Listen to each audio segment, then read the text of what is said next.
Hello everyone, welcome to all of you in my YouTube channel। आशा करते हैं आप लोग अच्छे होंगे। फ्रेंड्स, आज हम आपको यूज ऑफ इट के बारे में चर्चा करने वाले हैं। आपने प्रायः देखा होगा इट का प्रयोग मौसम के लिए होता है और दिन के लिए होता है, लेकिन यह क्लियर नहीं रहता है कि कहाँ इट का प्रयोग होना चाहिए और किस प्रकार से होना चाहिए। तो इसी कंसेप्ट को क्लियर करने के लिए हम आज लाए हैं आज आपके लिए use of it, dummy it. आपने देखा होगा कहीं कहीं पर लिखा रहता है डमी इट। डमी इट क्या होता है इसकी भी चर्चा हम करेंगे, और इट का प्रयोग कहां होता है ये सारी चीज को हम आपको क्लियर करने वाले हैं। तो गाइस, सबसे पहले हम इट और डमी इट के बारे में बात कर लेते हैं। इट माने होता है यह, आप जानते हैं, और डमी क्या है? डमी का मतलब यह डम से बना हुआ है। डम का मतलब होता है साइलेंट, गूंगा। तो जहां डमी इट होता है, बड़ी साफ सी बात है कि वो डमी इट का मतलब होता है इट, वहां पर इट का जो अर्थ होता है यह वह नहीं होगा, वो साइलेंट रहेगा। और इसके यूज के बारे में हम आपको बताते हैं कि डमी इट इम्पर्सनल प्रोनाउन होता है। अब देखते हैं सबसे पहले कि इट एक पर्सनल प्रोनाउन है। आप जानते हैं इसका प्रयोग दो प्रकार से होता है। पहला, एज ए पर्सनल प्रोनाउन के रूप में। पर्सनल प्रोनाउन आप अच्छी तरह से जानते हैं कि नाउन के बदले नाउन के स्थान पर जो शब्द यूज किया जाता है दैट इज कॉल्ड प्रोनाउन। और पर्सनल प्रोनाउन के रूप में इसका प्रयोग होता है का, और दूसरा इम्पर्सनल प्रोनाउन के रूप में। यहां इम्पर्सनल का प्रोनाउन का मतलब है कि वही डमी। एग्जाम्पल के माध्यम से आप समझिए। पर्सनल प्रोनाउन के रूप में जब प्रयोग होता है तो एग्जाम्पल देख लीजिए कि dog is pet animal, it is very faithful. कुत्ता एक वफादार, एक पालतू जानवर है, यह बहुत ही वफादार होता है। अब यहां देखिए, यह जो आया है इट आया है, किसके लिए आया है? डॉग के लिए आया है। डॉग नाउन है, कॉमन नाउन है, तो डॉग के लिए आया है इट। तो यह आया है, यह बहुत ही, यानी इट का प्रयोग हम यह के रूप में कर रहे हैं। इट साइलेंट नहीं है यहां पे, इट जो है यह है, इसका उच्चारण हम इसका हम अर्थ ले रहे हैं। तो यह पर्सनल प्रोनाउन के रूप में हुआ। और वही जब हम इम्पर्सनल प्रोनाउन के रूप में अगर इसका प्रयोग करते हैं तो इट इज 8 o'clock, यानी हिंदी में 8 बजे है। यह 8 बजे है नहीं, 8 बजे हैं, तो इट इज ओ क्लॉक। यहां पर ये डमी इट का प्रयोग, ये डमी इट है, यानी साइलेंट इट है। ये इम्पर्सनल प्रोनाउन है। पर्सनल प्रोनाउन व्यक्तिगत सर्वनाम होता है और इम्पर्सनल अवैयक्तिक। तो आशा करते हैं कि बात आपके समझ में आ गई होगी। तो हम इसके प्रयोग के बारे में आपको बताते हैं, कहां यूज करेंगे। It used as personal pronoun. अब पर्सनल प्रोनाउन के रूप में इट कहां कहां प्रयोग होता है? पर्सनल समझ रहे हैं आप? पर्सनल यानी इट का जो अर्थ है वो लिया जाएगा, यानी इट डम नहीं रहेगा, साइलेंट नहीं रहेगा। तो पहले यूज हम देखते हैं इन एनिमेट थिंग्स। इन एनिमेट यानी लाइफलेस, निर्जीव के लिए प्रयोग होता है। इट का प्रयोग हम करेंगे जब पर्सनल प्रोनाउन के रूप में हम प्रयोग करेंगे तो उसको सबसे पहले हम प्रयोग करेंगे इसमें निर्जीव के लिए इसका प्रयोग होता है। एग्जाम्पल देख लीजिए, आई बॉट ए चेयर, मैंने एक कुर्सी खरीदी।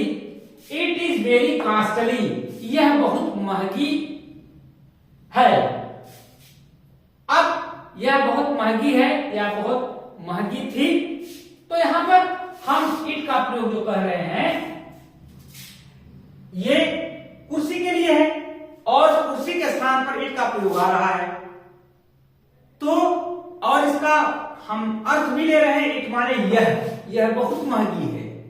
इट यहां साइलेंट नहीं है और ये पर्सनल प्रोनाउन की तरह प्रयोग किया गया है। दूसरा प्रयोग कैसे है, non human living being. Non human माने जो गैर मानव, जो मानव नहीं है, लिविंग बीइंग बट जिंदा है, जैसे जानवर हुआ, नॉन ह्यूमन है और वो जिंदा है, तो उसके लिए इसका प्रयोग हम करेंगे एज पर्सनल प्रोनाउन। एग्जांपल देखिए, आई सा ए कैट, मैंने एक बिल्ली देखा। इट वॉज हंग्री, यह बहुत ही भूखी थी। अब यहां पर इट किसके लिए आया है, कैट के लिए। अंडरस्टूड, ये जानवर के लिए आया है, तो यह गैर मानव ह्यूमन, लिविंग ह्यूमन बीइंग के लिए इस्तेमाल किया गया। फिर है बेबी चाइल्ड ऑफ अननोन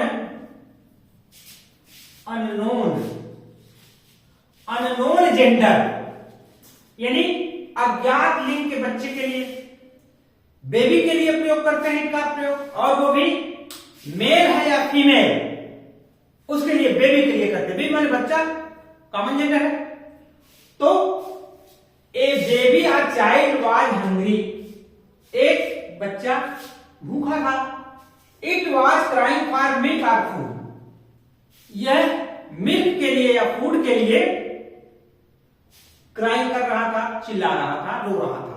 अब यहां पर देखिए, ये बेबी है, बेबी के लिए क्या आया है, इट आया है।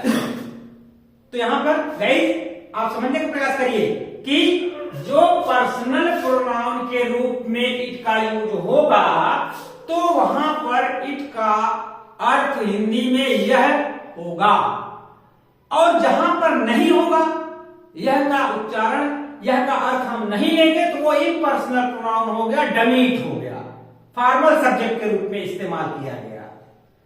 तो आप समझ सकते हैं कि इट का प्रयोग किया हमने निर्जीव के लिए, इनएनिमेट लाइफलेस के लिए, फिर नॉन ह्यूमन लिविंग बीइंग, गैर मानव जानवर इत्यादि के लिए इनका प्रयोग किया गया पर्सनल प्रोनाउन के रूप में, और फिर बेबी चाइल्ड या अननोन जेंडर अज्ञात लिंग के बच्चे के लिए अर्थात बेबी या चाइल्ड के लिए भी हम इट का इस्तेमाल किए। और यह जो है इट का अर्थ यहां पर यह पढ़ना पड़ेगा, हिंदी में हम लिखेंगे यह। तो पर्सनल प्रोनाउन के रूप में अगर प्रयोग होगा तो उसका उच्चारण यह होगा, उसका अर्थ यह कहना पड़ेगा। ये आपका पहला रूप है पर्सनल प्रोनाउन के रूप में। दूसरा इम्पर्सनल प्रोनाउन या डमी, साइलेंट इट, यहां पर साइलेंट रहेगा, इट का कोई अर्थ नहीं होगा। एग्जांपल देखिए इसके, it used as impersonal pronoun या डमी। डमी या इम्पर्सनल प्रोनाउन के रूप में इट कैसे प्रयोग होगा, आप नंबर 1 देखिए, used for day, date, time, यानी सबसे पहले हम इस्तेमाल करेंगे तो डे के लिए, डेट के लिए, टाइम के लिए होता है इट का प्रयोग, और यहां पर इसका अर्थ यह नहीं होगा। जैसे example, it is Friday today, it is Sunday today, आज रविवार है, आज शुक्रवार है, यह आज शुक्रवार है, यह आज रविवार है, ऐसा नहीं होगा, क्योंकि ये डमी इट है, यहां पर एक डमी है, डम है, साइलेंट है। It is 19th December today, it is 21st December today, आज 21 दिसंबर है, आज 19 दिसंबर है, यह आज 19 दिसंबर है, यह आज 21 दिसंबर है, ऐसा नहीं है। इट इज 7 o'clock, 7 बजे है, यह 7 बजे है नहीं, क्योंकि यहां इट का प्रयोग डमी के रूप में हुआ है, इम्पर्सनल प्रोनाउन के रूप में हुआ है। तो गाइस आप समझ सकते हैं कि यहां पर इट का उच्चारण, इसका अर्थ यह नहीं बोला जा रहा है।